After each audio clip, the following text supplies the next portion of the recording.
Alhamdulillah ve salatu ve selamu ala Resulillahi Muhammedin ve ala alihi ve sahbihi ve men valah ve ba'd. Bugun 3. majlisimiz, adashmasa. Oldingi ikkita majlisimizda muqaddimada bo'lgan edi. Biz asosiy mavzumiz qalb kasalliklari to'g'risida, amrodul qulub, ya'ni arabchasida. Alloh subhanahu va taolo aytadiki: "Yawma la yanfa'u malun wa la banun illa man atalloha biqalbin salim." Qiyomat kunida mol dunyo ham foyda bermaydi, farzand ham foyda bermaydi. Illo kim Allohning oldiga salomat qalb bilan borgan bo'lsa, shu foyda beradi. Bu haq, bu Robbimizning kalomi bu. Ana endi bizga eng katta vojib mana shu qalbimizni isloh qilishlik. O'zi biz suhbatimizni boshlashdan oldin bir narsaga urg'u berishimiz kerak. Alloh subhanahu va taolo bizni nima uchun yaratdi? Ibodat uchun yaratdi, to'g'rimi? Va ma xalaqtul jinna val insa illa liya'budun. Men inson va jinni menga ibodat qilishligi uchun yaratdim. Men ulardan rizq so'ramayman. Va lekin men ularga rizq berib turaman. Ma uridu minhum min rizqin va ma uridu an yut'imun. Ular meni taomlantirishligini xohlamayman. Men ularga rizq beraman. Ular faqat ibodat qilsa bo'ldi. Ustingga kiyim beraman, qorningni to'qlayman. Kasal bo'lsang shifo beraman, farzand so'rasang farzand beraman. Nima kaming bo'lsa ayt beraman. Uni evaziga faqat nima qilasan? Ibodat qilasan menga, dedi Alloh taolo. Biz shu uchun yaratildik, ibodat uchun yaratildik. Ibodat degan narsa bu Alloh taologa ibodat qilish degan narsa ikkita rukunning ustida turadi. Ibodat ikkita rukunning ustida turadi. Birinchisi kamalul zul, ikkinchisi kamalul hub. Nima ekan? Kamalul zul, ya'ni eng nihoyat darajada o'zini xor olishlik. Buni biz sajdada ko'ramiz. Insonning eng sharafli joyi burni bo'layotgan bo'lsa yoki peshonasi bo'layotgan bo'lsa, mana shu ikkalasini ham eng past oyoqni taki yerga tegib yuradigan joyga shuni peshonamizni qo'yamiz. Bu eng komil darajada xorlik degani. Lekin bu bitta rukni. Ikkinchi rukni komil nima? Kamalul hub, ya'ni yaxshi ko'rishlikning eng nihoyat darajasi. Demak, ibodat ikkita narsa ustida turadi. Birinchisi nima? Kamalul zul, kamalul hub. Mana shu komil yaxshi ko'rish kerak va tamomiy darajada o'zini xor olishlik kerak. Biz qalb kasalliklari haqida gapirayotgandik. Insonda bir parcha go'sht bor. Agar shu go'sht isloh bo'lsa, badanning hamma joyi isloh bo'ladi. Agar shu go'sht buzilsa, badanning hamma joyi buziladi. U nima? Ala vahiya al-qalb. Demak, eng katta bizning e'tiborimiz mana shu ibodat qilishlik uchun birinchi o'rinda o'sha qalbni isloh qilishligimiz kerak ekan, chunki muhabbatning joyi qalbda bo'ladi. Kechagi majlisimizda ixlos to'g'risida gapirgan edik. Undan oldin kibr, qalbning kasalliklarining eng kattasi kibr degan edik. Yana shuni bir qisqacha bir nima bo'lib boshlanganligi uchun bir takrorlab o'tamiz. Insonda mana shu Rasululloh sollallohu alayhi vasallam aytganlaridek, inna fil jasadi mudghatan idza salahat salahal jasadu kulluh va idza fasadat fasadal jasadu kulluh ala wa hiyal qalbu dedilar. Ya'ni insonda bir parcha go'sht bor. Agar shu isloh bo'lsa, hamma joyi isloh bo'ladi odamning. Agar shu buzilsa, odamning hamma joyi buziladi. U ham bo'lsa nima? Qalb dedilar. Alloh taolo aytadiki Qur'onda: "Yawma la yanfa'u malun wa la banun illa man atalloha biqalbin salim." Demak, mana shu qalbni salomat qilib, salomat qalb bilan Allohga borgan odamgina najot topadi. Biz o'sha qalbni suratini agar kerak bo'lsa bir suratini chizishimiz kerak. Qalbni suratini buni ikkiga bo'lamiz. Yarimi nima? Nima joyi? Fuad, ya'ni ilm joyi. Ilm qayerdan keladi?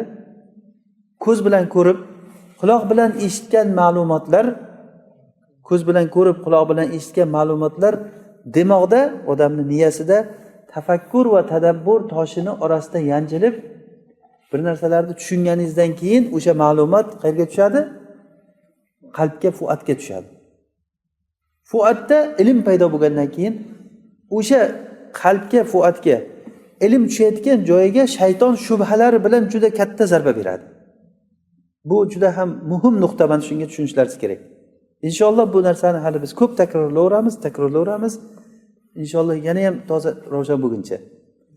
Demak, shayton o'zining shubhalarini asosan o'sha qalbga ilm kelayotgan joyiga tashlaydi. Bunda shayton hamma vositalardan foydalanadi. Bunda o'sha dindan to'suvchi shaytonlar odam suratidagi katta ish beradi shayton uchun. Odamlarga noto'g'ri tushuntiradi ma'lumotni.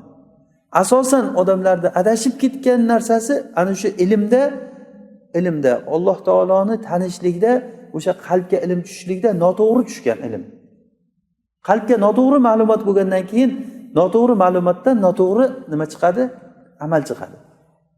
Demak, biz birinchi o'rinda ilmni to'g'rilashimiz kerak. Amaldan oldin ilm bo'ladi. Buxoriy rahimahulloh sahihida bob ajratdiki, babul ilmi qoblal qawli val amal, babu qawlillahi ta'ala fa'lam annahu la ilaha illalloh dedilar. Ya'ni amal qilishlikdan oldin, gapirishlikdan oldin bilish kerak odam. Bilmasdan odam bir narsa deyishligi mumkin emas o'zi. Bilmasdan gapirgan odam, bilmasdan amal qilgan odam adashadi va adashtiradi birovni ham. Shuning uchun birinchi o'rinda ilm o'rganishlik kerak. Ilmni ham to'g'ri ilm o'rganmasangiz, to'g'ri samara bermaydi bu. Noto'g'ri samara beradi bu narsa. Buni hammamiz misollari bilan yaxshi tushunamiz. Demak, qalbdagi ilm tushgandan keyin qalb o'zini samarasini berish kerak, amal chiqish kerak. Qalbda amallardan eng kattasi mahabbatulloh. Al-ikhlasu lillah, al-xawfu minalloh, var-raja'u minalloh.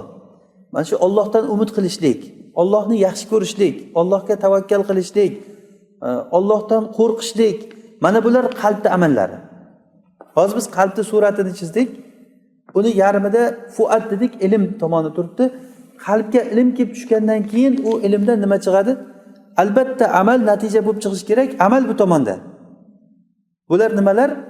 Allohdan qo'rqish, Allohni yaxshi ko'rishlik, Allohning do'stlarini yaxshi ko'rishlik, Rasulullohni yaxshi ko'rishlik, kechirib yuborishlik birovni, qalbida birgina gadrat bo'lmasligi va hokazo. Mana bular qalbda amallari. Endi mana shu qalbda ilm kelgandan keyin albatta amal chiqar ekanmi yo chiqmay qoladimi? Chiqmay ham qolar ekan. Qachon? Qachoniki yo'lda bir to'sig'i bo'lsa. U to'siqlarning eng kattasi nima dedik? Kibr. Eng katta mana shu ilm keldi qalbga. Qalbga ilm keldi, amal chiqish kerak, lekin chiqmaydi. Nima uchun? Bu yerda kibr degan bir kasallik bor. Mana shu kasallikni yo'qotmaguncha bilsa ham amal qilmaydi odam. Mana shu kasallik yo'qolmaguncha bilsa ham amal qilmaydi. Bu kibrni yo'qotadigan narsa nima? Uni qarshisida al-ikhlasu lillahi subhanahu va ta'ala. Kecha biz o'tgan muhozaramizda birinchi o'sha kibr haqida gapirdik, keyin ixlos haqida gapirdik.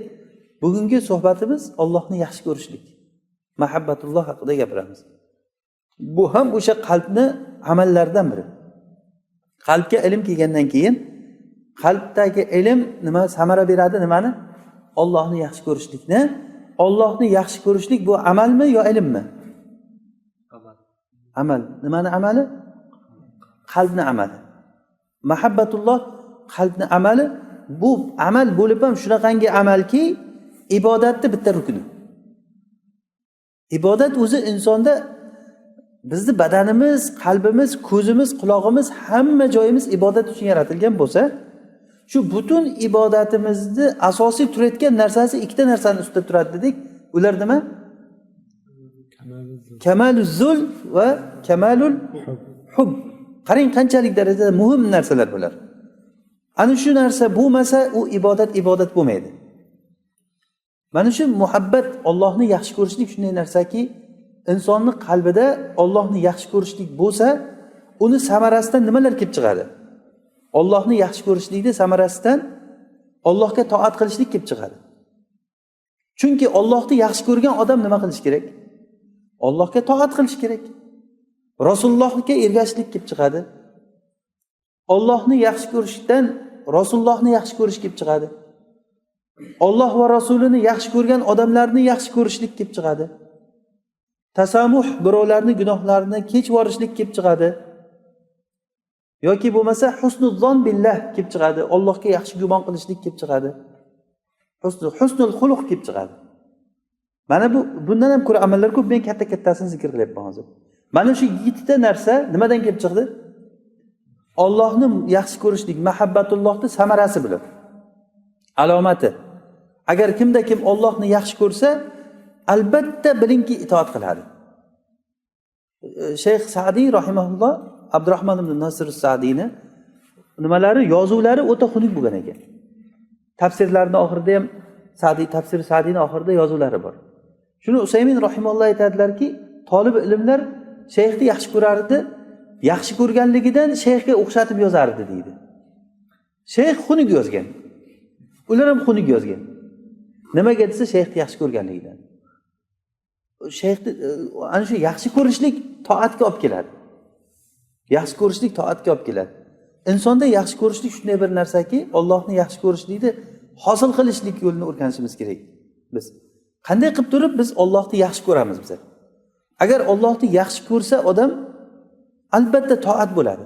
Buni misoli mavzumiz ozroq chetlashib ketsa ham, lekin misol bo'ladi. Masalan, Buxoriy rahimahulloh Kitabun Nikahda bab husnul muasharati ma'al ahl degan bir bob ajratgan.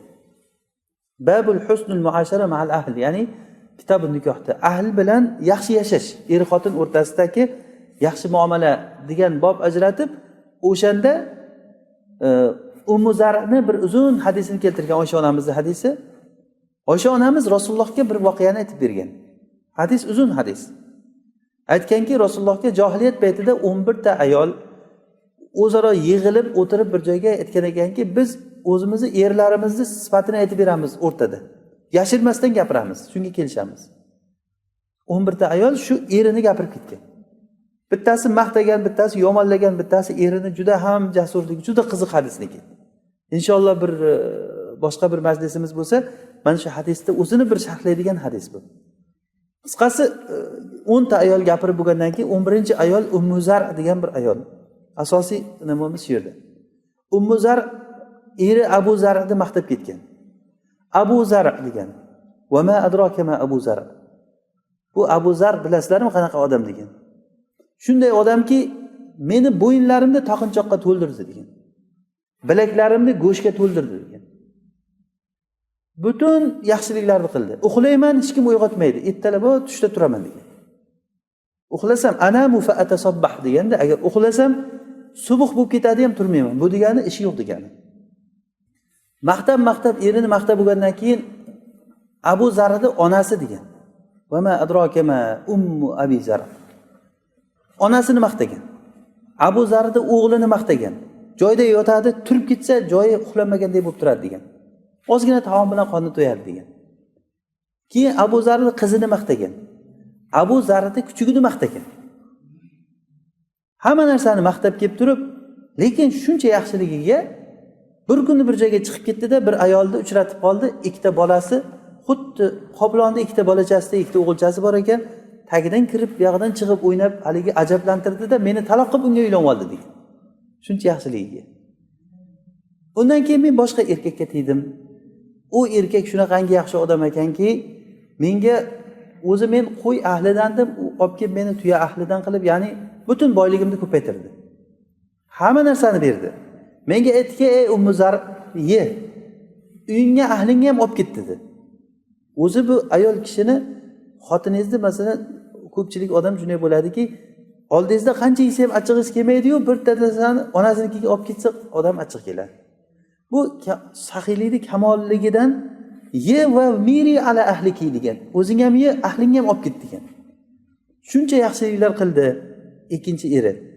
Lekin men mana shu ikkinchi erimni qilgan yaxshiliklarni hammasini Abu Zarni bitta kichkina tovoqchasiga almashmayman degan. Bo'lmasa Abu Zar taloq qilgan buni. Lekin nima uchun bunchalik darajada shuncha yaxshiliklarni Abu Zarni nima bitta kichik tovoqchasiga almashmayman degan. Bu yaxshi ko'rganligidan mana shu narsa.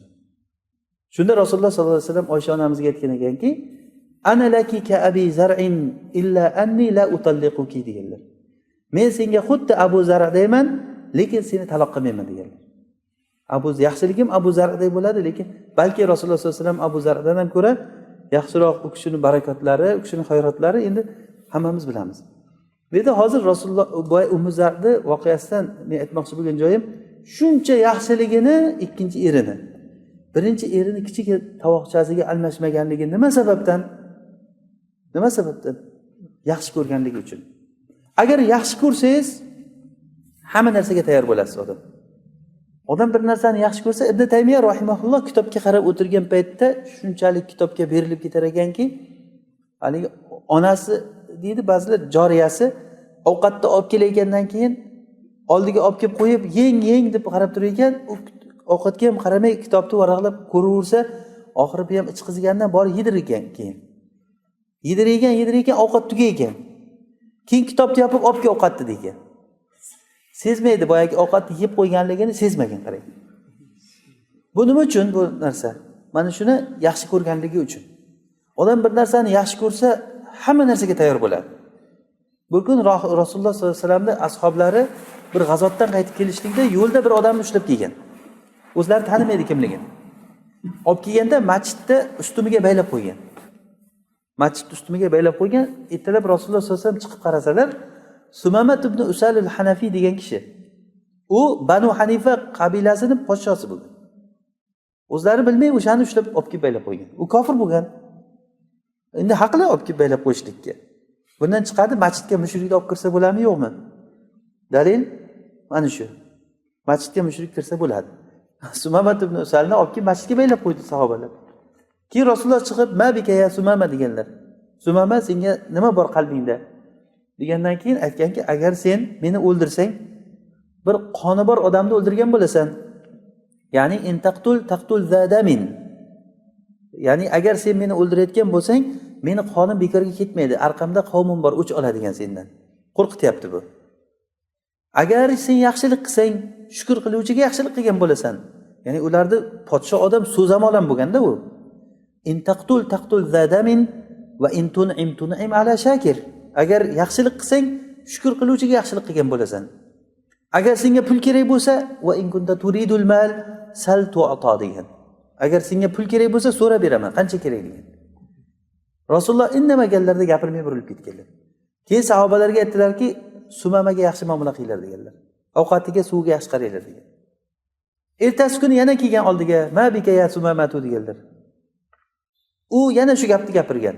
In taqtul zadamin va in tun'im ala shakir va in kunta turidul mala sal tu'ta degan. Agar yaxshi sen o'ldirsang, bir qoni bor odamni o'ldirgan bo'lasan. Ya'ni qoni bor degani nima? Men orqamda qonimni o'chini olayotgan odamlarim bor degan. Bu javobsiz qolmaydi degan. Agar yaxshilik qilsang, men bekorga indamay ketib yormayman degan. Yaxshilikka shukr qaytaruvchi odamman degan. Agar pul kerak bo'lsa so'rab beraman degan.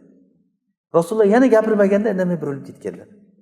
3-kuni kelgandan keyin "Ma bika ya Sumama, Sumama senda nima, qanday ishing?" degan. Shunda u odam yana shu gapni takrorlagan. Shu degandan keyin Rasululloh aytdilarki, "Sumamani ichib yuringlar, ketaversin" degan. Hech narsa olmasdan, hech nima qilmasdan, kofir o'zi. Yechib yuborgandan keyin boyagi odam ketib, borib turib o'sha Baqiya degan joy, hozirgi Rasulullohning masjidining yonidagi qabriston bor-ku. O'sha Jannatul Baqiya deydi ismini, ilgari bog' bo'lgan yer. O'sha bog' hozir qabristonga aylanib ketgan. Uni ichida suvlari bo'lgan, bulog'i. Uni ichiga borib haligi suvdan u kishi g'usl qilib, yuvinib qaytib kelgandan keyin kalimani aytib musulmon bo'lgan Rasulullohning oldida. Nimaga o'sha bu yerda musulmon bo'lmading deganda, odamlar gapirmasinki, Sumama orqonga baylangan holatda islomga keldi degan gapni yaxshi ko'rmayman men.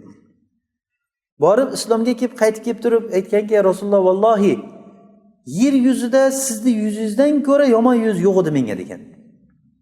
Endi vallohi sizni yuzingizdan ko'ra menga mahbub yuz yo'q degan. Eng yer yuzida men yaxshi ko'rgan yuz sizni yuzingiz degan. Qancha vaqt ichida o'zgaryapti bu? Qancha vaqt ichida? Daqiqalar ichida shunchalik darajada bo'lyapti odam. Bu nima uchun shunchalik darajada Rasulullohni yaxshi ko'rib qoldi? Chunki Allohni yaxshi ko'rdi bu odam. Allohni yaxshi ko'rsa, albatta iloji yo'q, Allohning Rasulini yaxshi ko'rasiz. Allohni yaxshi ko'rsangiz, Allohning Rasulini yaxshi ko'rasiz. Keyin aytdiki, ya Rasululloh, Makka mushriklariga bugundan boshlab bir dona ham don bormaydi degan. O'sha paytda Makkaga don Banu Hanifadan borgan. Banu Hanifadan Makkaga don borgan. Keyin borgandan keyin ahliga aytgan, bu podsho bu. Makkaga don bormasin bugundan boshlab degan. Rasululloh aytgan, o'zing bilasan degan. Shu bilan Makkada ocharchilik boshlangan. Ocharchilik boshlanib, odamlar juda ham qiynalib ketgandan Abu Sufyon Rasulullohga xat yozgan. Sen o'zing yaxshilik qilishlikka buyurasan, qarindoshlarga bordi keldi qilishlikka buyurasan, sen o'zimizdan chiqqan jiyanimizsan, sen bizni kattalarimizni urushda o'ldirsang, yoshlarimizni ochlikda o'ldiryapsan degan. Shunday deb xat yozgandan keyin, qarang, o'zi Rasululloh bilan urushib turgan, Rasulullohni yurtidan quvib chiqargan odamlarning gapini qarang. Biladda Rasulullohdan yaxshilik kelishligini. Shunda Rasululloh Sumamaga aytganki, ochib yubor degan bog'day boraversin degan. Keyin yana ochib yuborgan bog'dayni yo'lini. Ya'ni shunchalik darajada Rasulullohga nisbatan bu kishini shunday bo'lib qolishligi nimadan bo'lyapti bu narsa? Yaxshi ko'rganligidan bo'lyapti. Mana yahudlar da'vo qiladiki, vaqolatil yahudu va nasara nahnu abnaullohi va ahibbauhu. Biz Allohning farzandlarimiz, o'g'illarimiz, biz Allohning mahbub, suyukli odamlarimiz deydi. Rasululloh sollallohu alayhi vasallamga imtihon oyati tushdi. Buni ulamolar imtihon oyati degan, qul in kuntum tuhibbunalloha fattabi'uni yuhibbukumulloh. Agar sizlar Allohni yaxshi ko'raman deyotgan bo'lsanglar, Rasulullohga ergashinglar, o'shanda Alloh sizlarni yaxshi ko'radi degan. Demak, Allohga yaxshi ko'rishlikning alomati nima ekan? Rasulullohga itoat qilishlik ekan. Bu yana takrorlaymiz. Allohga bo'lgan muhabbatdan nechta narsa kelib chiqdi? Katta-kattalardan Allohga toat qilishlik, Rasulini yaxshi ko'rishlik. Alloh va Rasulini yaxshi ko'rgan odamlarni yaxshi ko'rishlik. Alloh va Rasul husnul tasamuh, ya'ni birovni kechirib yuborishlik. Mana shu kechirib yuborishlikka men bitta misol aytay. Abu Bakr roziyallohu anhu ning qizi Oysha onamiz, Rasulullohning xotinlari, eng suyukli xotinlari. O'sha Rasulullohning xotinlariga Mistah ibn Usasa degan bir sahoba bo'lgan. O'shalar va shunga o'xshagan kishilar musulmonlar. Haligi safardan kelishlikda Oysha onamizni munchog'i yo'qolib qoladi, keyin izlab borib uxlab qoladi, bilasizlar. O'shanda nima Rasulullohga Rasulullohning xotinlariga zino qildi bu degan tuhmat bo'lgan. Hadisul ifk deydi buni, mashhur hadis. Zino o'sha tuhmat qilganlarning bittasi o'sha Mistah ibn Usasa. Shu odam Abu Bakrga qarobati bo'lgan. Qiziq joyi. Abu Bakr unga oylik pul berib turgan yashash uchun. Abu Bakrdan pul olib turgan odam, shu yaxshilikni ko'rib turgan odam, hali ko'zi bilan ko'rmagan Rasulullohning xotinlariga zino qildi bu deb turib gapirgan gapini qarang. Kim buni ko'tara oladi? Mana shu narsani kim ko'tara oladi?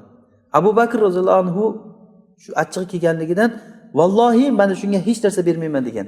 Oysha onamizni baroat oyati tushgandan keyin Oysha onamizni poklab, Oysha onamiz aytadilarki, men hech o'ylamasdimki meni to'g'rimda Alloh taolo oyat tushiradi deb. Men unchalik qadrim bor deb o'ylamagandim degan. Lekin oyat tushgandan keyin Abu Bakr aytganki, vallohi o'sha mustahkam hech narsa bermayman degan. Shunda Alloh taolo oyat nozil qildi. Va la ya'tali ulul fadli minkum was-sa'ati an yu'tu ulil qurba wal yatama wal masakin. Sizlardan Alloh o'zini fazlini bergan odamlar, yaqin qarindoshlarga, Alloh yo'lida muhojir bo'lib yurganlarga bermayman hech narsa deb qasam ichmasin degan. Ala tuhibbuna an yaghfirallohu lakum vallohu g'afurur rahim. Sizlar Alloh sizlarni kechirishligini yaxshi ko'rmaysizlarmi deganda Abu Bakr nima dedi? Bala, biz yo'q, yaxshi ko'ramiz, Alloh bizni yaxshi ko'rishligini degan, kechirishligini degan. Yana qaytadan o'shanga pul berishni boshlagan. O'zini qiziga zinokor deb tuhmat qilgan odamni kechirib, yana kechirib ham qo'ymasdan yana oldinga ishini boshlagan. Bu nimadan kelib chiqyapti bilyapsizmi? Allohni yaxshi ko'rganligidan. Vallazina amanu ashaddu hubban lillah. Iymon keltirgan odamlar Allohni qattiq yaxshi ko'radi degan. Allohni yaxshi ko'rsangiz, albatta Allohni yaxshi ko'rsangiz, agar uni asari chiqmay iloji yo'q. Allohni yaxshi ko'raman degan odam itoat qilmasa, u yolg'onchi bo'ladi. Kim agar birovni yaxshi ko'rsa, albatta yaxshi ko'rgan odamiga itoat qiladi. Yaxshi ko'rgan odamini maqtaydi. Yaxshi ko'rgan odamini yaxshi ko'rganlarni yaxshi ko'radi. Hattoki o'sha boyagi nima qilig'i bo'lsa ham, nima ishlari bo'lsa ham ko'ziga yaxshi ko'rinaveradi. Nima uchun masalan hozirgi yoshlar g'arbga taqlid qiladi?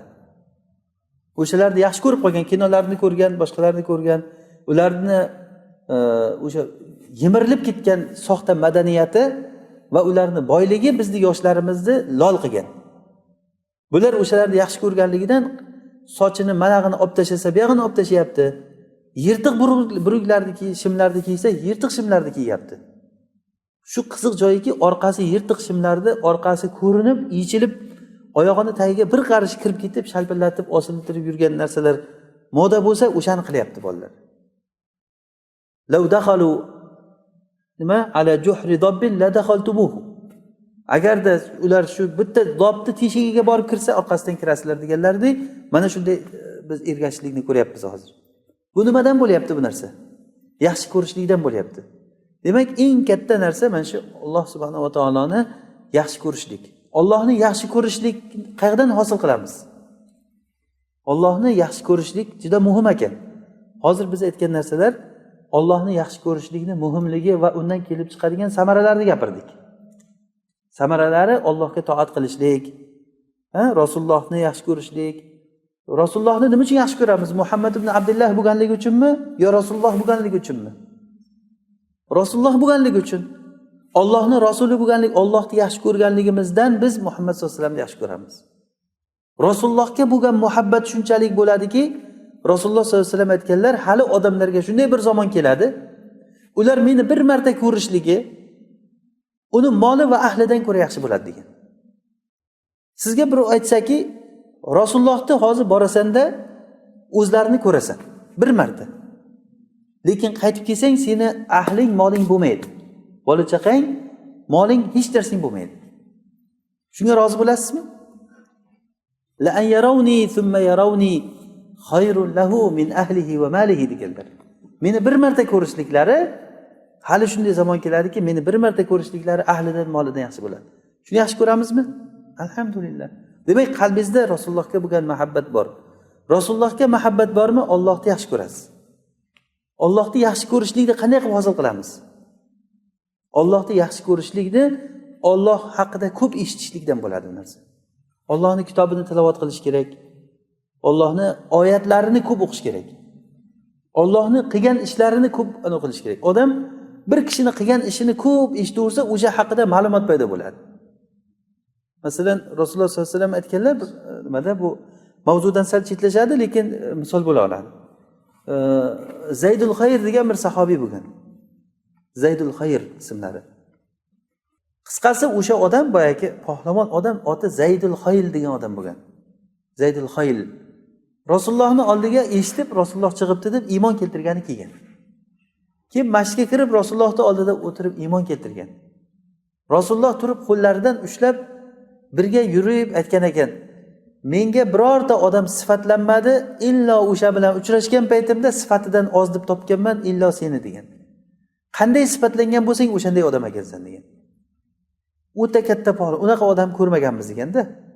O'ta katta pahlavon odam bo'lgan, juda ham saxiy odam bo'lgan. Aytgan ekanki, Rasululloh, menga 400 ta odam bering, Rumni olib beraman sizga degan. 400 ta odam bersangiz, Rumni olib beraman degan ekan. Keyin Rasululloh aytgan ekanki, senday odam islomga qanday xizmat qiladi agar Madinani isitmasi, Madinani kasali seni chetlab o'tsa deganlar. Lekin u kishi o'sha Rasululloh aytganlaridek Madinani isitmasi, Madinada bir kasallik bo'lgan. Sahobalar kelgandan keyin hammasi kasal bo'lavergan. Madinani havosi bir og'ir havo bo'lgan. Keyin Rasulullohning duolari bilan Madinani havosi o'ta yengil bir barakali havoga aylangan. Hozirgidek. Keyin o'sha kishi sal o'tmasdan kasal bu vaboga uchrab o'lgan. Islomda ko'p xizmat qilinmagan. Lekin men aytmoqchi bo'lgan joyimki, o'sha Rasulullohning unga aytgan gaplari. Menga birorta odam sifatlanmadi, o'sha odamni sifatidan kam deb topdim, illo seni qanday sifatlangan bo'lsang shunday topdim deganlar. Ya'ni bir odamni sizga sifatlaversa, o'shani ko'rgandek bo'lib qolasiz. Bir odam haqida ko'p eshitsangiz, o'sha odamni ko'rgis keladimi, yo'qmi? Ko'p eshitib, juda ko'p eshitsangiz. Kelibdi manaqa desangiz, yugurib borasiz, shu odam bir ko'ray qanaqa ekan. U haqida o'zingizcha bir tasavvuringiz ham bo'ladi, bir bo'ylari manaqa odam bo'lsa kerak deb. Endi ana shuning uchun Allohni yaxshi ko'rish uchun ko'p eshitish kerak. Allohning kalomini ko'p o'qish kerak. Allohning kalomini o'qisa, Allohning oyatlarini ko'rsa, tadabbur qilsa, sizga berayotgan ne'matlarni ertayu kech qancha ne'mat beryapti. Agar sizga tabib bir marta yaxshilik qilsa, umringizda bir marta tabib yaxshilik qilsa, o'lguncha shu tabibni maqtab bo'lasiz. Menga yaxshilik qilgan, qanchalik narsa bergan shu tabib juda qo'li yengil deb qancha maqtaysiz. Alloh taolo sizga qanchalik yaxshilik qilyapti. Ertayu kech qancha ne'matini bizga to'kib beryapti. Uni hisob kitob qilib bo'lmaydi. Va in ta'uddu ni'matallohi la tuhsuha. Allohning ne'matlarini agar sanasanglar, uni hisob kitob qila olmaysizlar. Insonning organizmida shu qonni tozalab turuvchi bir modda bor ekan. O'sha ishlamasa qonga virus o'tib ketaver ekan. Misrda bittasini aytayapti, shunaqa kasal bo'lib qolibdi ekan, har kuni qonini almashtirish kerak ekan. Har kuni qonini chiqarib tashlab, yangi qon quyish ekan. Agar shunday qilmasa, o'lar ekan u. Endi buni qarangda, bu bir arzimagan narsani. Biz bilmaymiz o'sha narsani. Hozir bir kishiga aytsaki, qo'lingni kesib ber, senga shuncha pul beramiz desa, beradimi? Quloqingni kesib ber yoki ko'zingni o'yib olaylik, shuncha pul beramiz desa, beradimi? Yo'q, hech kim rozi bo'lmaydi. Alloh taolo bizga qanchalik ne'matlarni beryapti. Mana shu ne'matlarni odam tadabbur qilib, tafakkur qilsa, shu narsada o'zi sekin-sekin Allohni yaxshi ko'rib qoladi. Allohni yaxshi ko'rishlikning yana yo'llari o'sha Allohga toat qilishlik bilan, Rasuliga ergashishlik bilan bo'ladi. Menga bandam nafil ibodatlarni qilaverib, yaqinlik bo'laveradi, hatto men uni yaxshi ko'rib qolgunimcha degan Alloh taolo. Men uni yaxshi ko'rib qolsam, ko'radigan ko'zi, eshitadigan quloqi, ushlaydigan qo'li, yuradigan oyog'iga bo'laman degan. Ya'ni bu degani yaqin bo'lib ketaman shunchalik degani. Agar mendan so'rasa bir narsani, albatta beraman. Agar mendan panoh tilasa, albatta unga panoh beraman degan. Demak, mana shu narsalarni biz tadabbur qilsak, yaxshi o'ylab, yaxshi tushunsak, sekin-sekinlik bilan bu narsa hosil bo'layotgan narsa. Biz bu bir majlisda bu narsani gapirib ado qila olmaymiz. Al-muhim, biz katta-katta narsalar haqida gapirib o'tib ketaveramiz. Bugungi mavzumiz nima bo'ldi? Alloh taoloni yaxshi ko'rishlik va Allohni yaxshi ko'rishlikning samaralari nima ekan? Allohni yaxshi ko'rishlik, toat qilishlik Allohga. Rasulullohni yaxshi ko'rishlik, Alloh va Rasulini yaxshi ko'rgan odamlarni yaxshi ko'rishlik. Yana nima? Hop, tasamuh, kechirishlik, yana husnuz zonni billah, Allohga gumonni yaxshi qilishlik. Siz yaxshi ko'rgan odamingizga yomon gumon qila olasizmi? Yaxshi ko'rgan odamingizga hamma narsangizni ishonib topshirasiz. Birovni yaxshi ko'rsangiz agar. Demak, keyin husnul xuluq oxirgisi. Bular katta-kattalari. Yana takrorlaymiz. Allohga yaxshi ko'rishlikdan nimalar kelib chiqadi? Allohga toat qilishlik, Rasulini yaxshi ko'rishlik, Rasuliga itoat qilishlik, Alloh va Rasulini yaxshi ko'rgan odamlarni yaxshi ko'rishlik va kechirib yuborishlik, Allohga gumonni yaxshi qilishlik va husnul xuluq. Mana bu narsalar nimadan kelib chiqdi? Allohni yaxshi ko'rishlikdan kelib chiqdi. Demak, Allohni yaxshi ko'rishlikni biz qanday hosil qilamiz? Shu muhim. Asosiy narsa nima? Allohni qanday qilib yaxshi ko'raman? Demak, eng katta qisqa qilib gapirganimizda Allohni tanish bilan yaxshi ko'rasiz. Allohni tanisangiz yaxshi ko'rasiz. Qanday qilib taniymiz bizlar? Allohni tanish qanday bo'ladi? Allohni oyatlarini ko'rishlik bilan. Allohni koinotda qilgan ishlariga qarang. Qaranglar, qanchalik Alloh osmondan yomg'ir yog'diryapti. Qanchalik sizlarga ne'matlarni ertayu kech beryapti. Nima so'rasanglar beryapti. Har bir so'ragan narsalaringni Alloh beradi. Siz so'ravering, Alloh beraveradi. Nima so'rasangiz beradi inshaalloh. Demak, o'shanda ekan, bizda bir kechiruvchi Robbimiz bor ekan. Ana shu Allohga biz iymon keltirgan ekanmiz. Qul bi fadlillahi va bi rahmatihi fabizalika falyafrahu huwa khayrun mimma yajma'un. Allohning fazli bilan xursand bo'linglar. Alloh taolo o'zi nasib qilsin, o'zini yaxshi ko'rishlikni. Inshaalloh keyingi nimalarimizda ozroq mana shu muhabbat to'g'risida gapiramiz va boshqa bir qalbda amallari to'g'risida birin-birin gapirib ketaveramiz inshaalloh.